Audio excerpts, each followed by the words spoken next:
బండిని ఎట్లా నడిపిస్తాం? మామూలుగా నడవడం కష్టం అంటే మనం నడవడమే కష్టం అయితే తాగినప్పుడు బండి ఎట్లా నడిపిస్తాం? దానికి మనం డిసోరియంట్ అయిపోయి ఉంటాము, లేట్ రియాక్షన్ ఉంటుంది, ఇమీడియట్ స్పందన ఉండదు. కాబట్టి వెహికల్ పెట్టుకున్నప్పుడు తాగి ఉన్నప్పుడు ఎట్టి పరిస్థితుల్లో వెహికల్ నడిపించద్దు.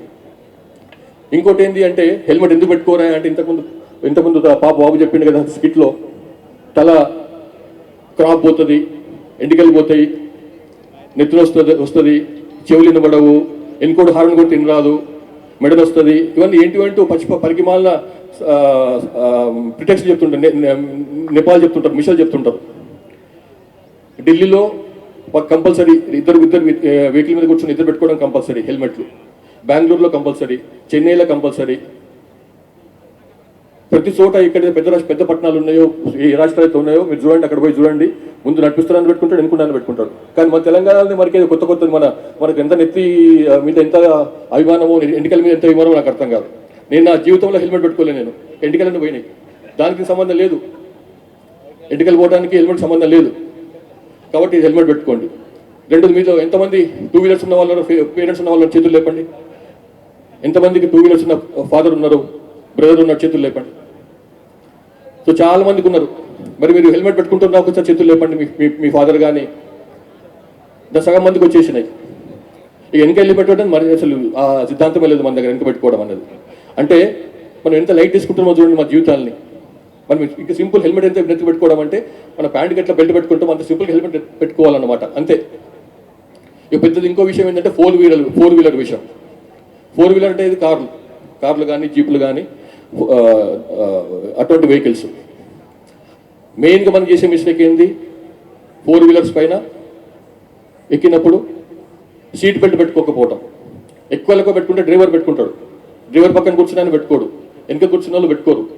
ఎంతమంది ఇన్మేట్స్ ఉన్నా కానీ, ఎంతమంది 4 వీలర్లో కూర్చున్నా కానీ అంతమంది సీట్ బెల్ట్ పెట్టుకోవాల్సిందే. దానికి సీట్ బెల్ట్ పెట్టుకోవడానికి కారణం ఉన్నది. ఎందుకు అంటే సీట్ బెల్ట్ పెట్టుకుంటే యాక్సిడెంట్ అయినప్పుడు ఫస్ట్ అయ్యేది ఏంది? వానికి డోర్లు ఊసిపోతాయి, ఆ ముందున్న అద్దం పగిలిపోతుంది, పక్కన ఉన్నటువంటి అద్దం పగిలిపోవచ్చు. అటువంటిప్పుడు ఏమవుతుంది? ఆ ఇంపాక్ట్ ఎంత ఉంటుంది అంటే కొన్నిసార్లు మనం బయట పడతాం, వెహికల్కి వెళ్ళి బయట పడతాం, లేకపోతే అద్దం పగిలిపోయిన అద్దంలోకి వెళ్ళి బయటకు పడతాం. బయటకు పడ్డప్పుడు ఏమవుతుంది? వెహికల్ తగులొచ్చు, మన తగులొచ్చు, తల పగిలిపోవచ్చు, లేకపోతే వేరే వెహికల్ వచ్చి వేరే మన వెహికల్ వెళ్ళిపోవచ్చు. కాబట్టి హెల్మెట్ సీట్ బెల్ట్ పెట్టుకుంటే వెహికల్ లోపల ఉండిపోతాం మనం. వెహికల్ లోపల ఉండిపోవడం కాదు, కొన్నిసార్లు సీట్ బెల్ట్ పెట్టుకోకపోతే ఎయిర్ బ్యాగ్ ఓపెన్ కాదు. మీకు తెలుసు, ప్రతి కార్లో ఎయిర్ బ్యాగ్ ఉంటే తెలుసు కదా. ఆల్మోస్ట్ అన్ని కార్లలో ఇవాళ రేపట్ల కొంచెం మంచి కార్లలో ఎయిర్ బ్యాగ్ వచ్చింది, తెలుసు కదా. సీట్ బెల్ట్ పెట్టుకోకపోతే ఎయిర్ బ్యాగ్ ఓపెన్ కాదు. ఎయిర్ బ్యాగ్ ఎందుకు ఉంటుంది? సడన్గా బ్రేక్ వేసినప్పుడు, లేకపోతే ఒక ఇంపాక్ట్ అయినప్పుడు, ఆ ఇంపాక్ట్కు డ్రైవర్ ముందు ఉన్నటువంటి ప్రాంతం నుంచి కానీ, పక్కన కూర్చున్న ఆయన దగ్గర నుంచి కానీ ఒక ఎయిర్ బ్యాగ్ బయటకు వస్తుంది. దాంతో మనకు పెద్ద దెబ్బ తగలకుండా ఎయిర్ బ్యాగ్ ఆపుతుంది. కానీ మీరు సీట్ బెల్ట్ పెట్టుకోకపోతే ఎయిర్ బ్యాగ్ ఓపెన్ కాదు, అది గుర్తుపెట్టుకోవాలి. కాబట్టి సీట్ బ్యాగ్ యొక్క ప్రాముఖ్యం అది. మన గురించి మనకు చాలా పెద్ద నమ్మకాలు ఉంటాయి. నేను చాలా గొప్ప డ్రైవర్ను, నాకు చాలా మంచి డ్రైవింగ్ చేయొస్తుంది, ఎన్నిసార్లు తప్పించుకోగలుగుతాను నేను అని చాలా మందికి మీద భ్రమలు ఉంటాయి. అవి ఓవర్ కాన్ఫిడెన్స్ అన్నమాట. అట్లాంటి భ్రమలు పెట్టుకోవద్దు. ఎందుకంటే యాక్సిడెంట్ అయినప్పుడు సెకండ్లో 10వ వంతు కూడా కాదు. సో మనకు ఆ రియాక్షన్ టైం ఉండదు, 1/10 ఆఫ్ సెకండ్లో మనం అయిపోతుంది అనమాట. బట్ మన మీద అట్లాంటి భ్రమలు పెట్టుకోవద్దు. మన జాగ్రత్తగా మనం డ్రైవ్ చేయడం ముఖ్యం. ఇక్కడ ఎవరన్నా ఆర్టీసీ వాళ్ళు కానీ, లేకపోతే ట్రక్ డ్రైవర్స్ కానీ ఉన్నారా? ఓనర్స్ కానీ, ట్రక్ ఓనర్ అసోసియేషన్ ఓనర్స్ కానీ అట్లాంటి ఉన్నారా ఎవరన్నా? ఎనీవే, ముఖ్యంగా ఏంటంటే వాళ్ళకి ఎందుకు అడుగుతున్నా అంటే, ఈ బండ్లందరూ కూడా రోడ్ల మీద పోతున్నప్పుడు రైట్ సైడ్ ఆ లేన్కు అంటుకొని పోతుంటారు. మనకు తెలిసి ఇప్పుడు హైదరాబాద్ నుంచి ఇక్కడ వస్తున్న రోడ్లు 4 లేన్స్ ఉన్నాయి, రెండిటి పక్క. ఈ పెద్ద బండ్లలో ఏం చేస్తారు?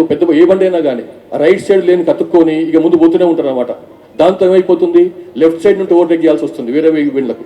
లెఫ్ట్ సైడ్ నుండి ఓవర్టేక్ చేయడం అనేది డేంజరస్ థింగ్. లెఫ్ట్ సైడ్ నుండి ఓవర్టేక్ చేయడం అనేది లేదు, చేయకూడదు. ఎందుకంటే మనకు డ్రైవర్ ఎక్కడ కూర్చుంటాడు? వెహికల్లో రైట్ సైడ్ కూర్చుంటాడు. మన వెహికల్లో రైట్ సైడ్ ఉంటుంది స్టీరింగ్.